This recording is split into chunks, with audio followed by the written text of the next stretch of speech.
పసుపు, కాఫీ, కలబందతో తయారు చేసే సహజ రంగు చాలా ప్రసిద్ధి చెందింది. ఈ రంగు పూర్తిగా రసాయన రహితమైనది కావడంతో జుట్టుకు ఎలాంటి హాని కలిగించదు. జుట్టుకు సహజమైన పోషణను అందించి బూడిద జుట్టును కప్పి నల్లగా మార్చడంలో సహాయపడుతుంది.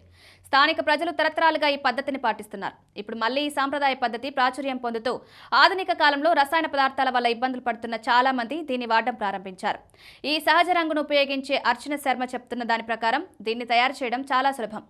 ఇంటి వంటగదిలో లభించే సాధన పదార్థాలతోనే ఈ రంగు తయారవుతుంది. పద్ధతి కూడా క్లిష్టం కాదు. ముందుగా ఇనుప ప్యాన్లో తక్కువ మంట మీద పసుపును వేయాలి. తర్వాత దానిలో కాఫీ పొడిని కలపాలి. ఈ మిశ్రమం ముదురు నల్ల రంగులోకి మారిన తర్వాత కలబంద జెల్, కొబ్బరి నూనె కలిపితే సహజ రంగు సిద్ధమవుతుంది. ఈ మిశ్రమంలోని ప్రతి పదార్థానికి ఒక ప్రత్యేకత ఉంటుంది. కలబంద జెల్, కొబ్బరి నూనె జుట్టుకు అవసరమైన పోషకాలు అందిస్తాయి. జుట్టు రాలకుండా కాపాడడంతో పాటు వేర్లను బలపరుస్తాయి. పసుపులో ఉండే గుణాలు తలకు చల్లదనాన్నిస్తాయి. తల తొడుగులో ఇన్ఫెక్షన్లు రాకుండా నిరోధిస్తాయి. కాఫీ పొడి జుట్టుకు సహజమైన నల్లటి రంగునిస్తుంది. ఈ మూడు పదార్థాలు కలిసిపోవడంతో తయారైన పేస్ట్ను తలకు రాసుకుంటే జుట్టు మృదువుగా, దట్టంగా మారుతుంది. ప్రస్తుతం చాలా మంది రసాయనాలతో తయారైన హెయిర్ డైలు వాడుతున్నారు. అయితే వాటి వలన జుట్టు రాలడం, చుండ్రు పెరగడం, తల తొడుగు దురద, కొన్నిసార్లు అలర్జీలు కూడా వస్తున్నాయి.